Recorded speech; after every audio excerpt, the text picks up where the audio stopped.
Habari za wakati huu mpenzi mtazamaji wetu, na wakati ukiendelea kuwa na mapumziko ya sikukuu ya Idi, naomba niukaribishe katika utabiri wa hali ya hewa ambao ni wa saa 24 zijazo kuanzia saa 3 usiku wa leo.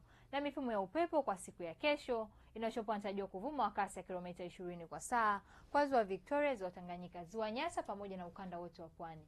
Na hali ya bahari inatarajiwa kuwa na mawimbi madogo. Wakati mifumo ya anga bado inaendelea kuonyesha ongezeko la viashiria vya mvua hususan katika maeneo ya ukanda wote wa pwani. Na mamlaka ya hali ya hewa Tanzania inatoa angalizo la uwepo wa vipindi vifupi vya mvua kubwa. Vinatarajiwa katika maeneo machache ya mikoa ya Dar es Salaam, Tanga, Morogoro, Pwani kijumlisha visiwa vya Mafia, Lindi, Mtwara pamoja na visiwa vya Unguja na Pemba.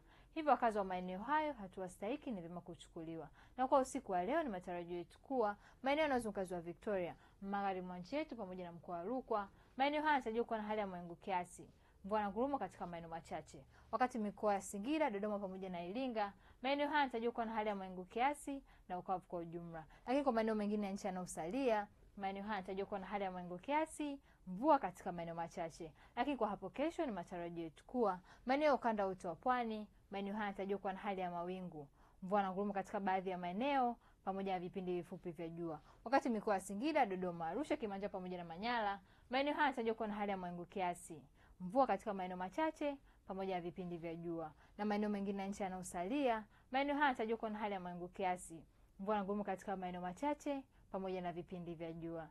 Na kutoka mamlaka ya hali ya hewa Tanzania hatuna la ziada. Ulikuwa nami Rebecca William, tukutane hapo kesho muda wakati kama huu.